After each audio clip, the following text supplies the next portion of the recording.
Hey, Khris, how you doing today? And congratulations on the championship. I'm good, man. Appreciate it. Hey, what are some of the challenges mentally coming off an emotional finals and jumping straight into the Olympics?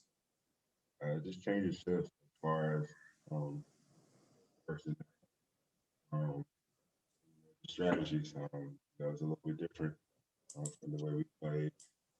Like over there, different that we're trying to do here, strategy wise. Thank you. Next up, we'll go to Joe Bardone, and then following him, Brian Mahoney. Hey, Khris. Good to see you, man. You too. Hey, how are you feeling? I feel great.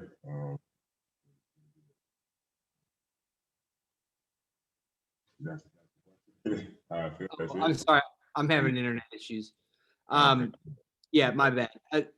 So what I wanted to know is from the moment the final buzzer sounded up until now, what was your favorite sort of memory or interaction or just something that happened in the celebration and run up to joining Team USA? I would say just right after just processing all that we finally years in Milwaukee, a long grueling season, playoff run that took everything from everybody. Just enjoying it all. After that final buzzer back in the locker room, celebrating with our friends. Next up, Brian Mahoney, and then we'll go to Raphael Lewison. Hey, Khris. When you got out there for a few minutes the other night, did you wonder how you were going to feel? And, what exactly, I mean, I went to the finals, watch you guys have no energy. I can't imagine what it's like having actually played and then go out there. How is it that first time back out on the floor? I felt great. Besides the quick path through as a three, everything felt good. My body felt good, wind felt good, legs felt good. I was able to get some rest the night before.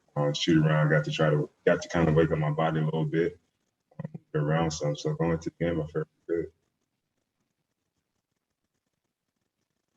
Raphael, go ahead, and then Andy from Tab Deportes. This is Rafi with Nothing But That Sports Talk. Congratulations on being NBA champion. Thank you. You're coming off a championship team, had to come back from 2 games down to win 2 different series. Now you're in Team USA. How you hope to bring that coming back from adversity mentality onto the next 2 games for USA after starting off 0-1 in pool play? Yeah, it's tough, but we got to just bounce back. Kind of forget the result a little bit of the France game, but definitely remember the mistakes that we made. I think we can do that. But it's all about just winning every possession. Just playing as hard as we can each night. We go out there, grind out. It's one loss for us, but I feel like we can definitely bounce back. And how does it feel to be playing under Greg Popovich's coaching system? It's good. It's my second time under it, really. Just trying to get adjusted as quick as I can after playing in a different system all year long, but so far so good. Thank you for your time.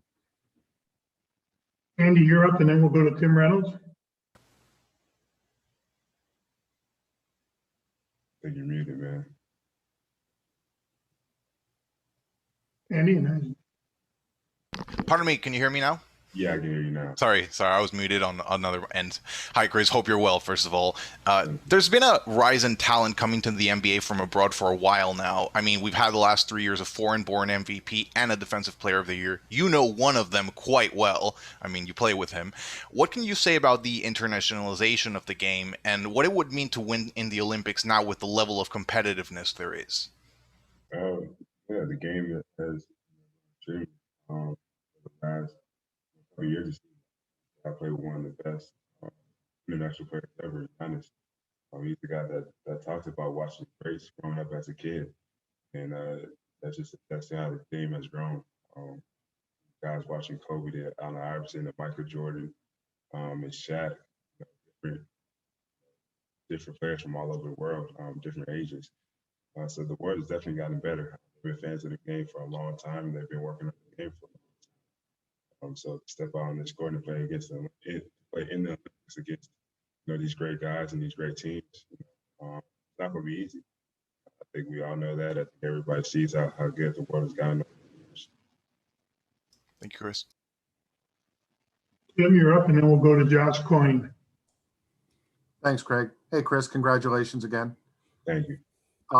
Chris, when you're on a team like this, and you went through it a little bit too in World Cup, when you're on a team with this much talent, how do you avoid maybe the inclination that when you guys are on the floor together, can you almost be too unselfish? And maybe, every guy on the floor can score from pretty much everywhere. How do you look for yours and keep that balance of getting other guys involved as well? Yeah, stepping on guys' toes initially, as time goes on, comfortable with one another. And at the same time, just playing your game, being yourself. That's the message that I've heard the last couple of days that I've been here, just to be ourselves and play with them, do what we do. That's the only way this thing is going to work. Thank you, man. Josh Coyne, you're up, and then we'll go to Joe Hurley. Josh Coyne of Double Clutch UK. Chris, congratulations on your recent success. Thank you.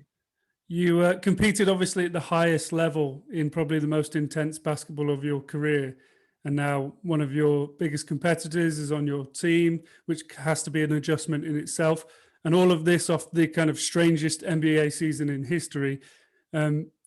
You likely haven't had a time to step back and reflect.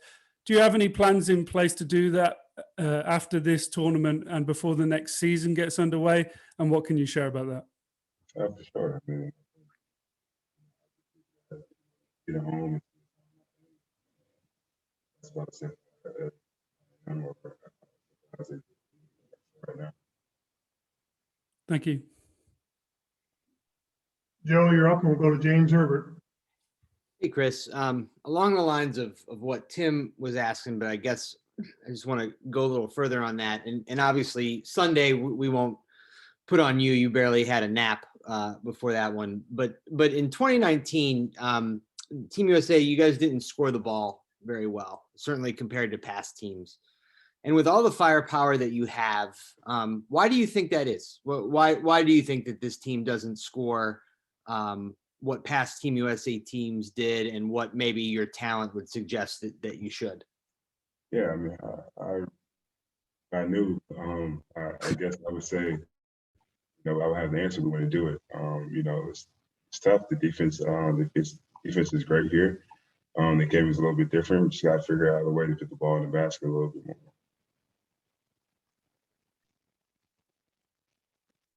James Herbert, you're up, and then we'll finish up with Tyler Boronowski. Hey, Chris. You mentioned everybody, being told to go out there and be themselves. Beyond that, how does role definition work on a team like this? Just, be yourself. As far as taking on a role, I'd say much to that. We all have a great attitude. We all know what a great shot is. We all know how to play basketball together. So that's what it's all about. We have so much talent on this team. We want to tell somebody to not be themselves and we do. That's not their thing. It seems simple because they all felt we all gel and fit out there. So it's just about playing our game. Tyler, you're up. This will be our last question.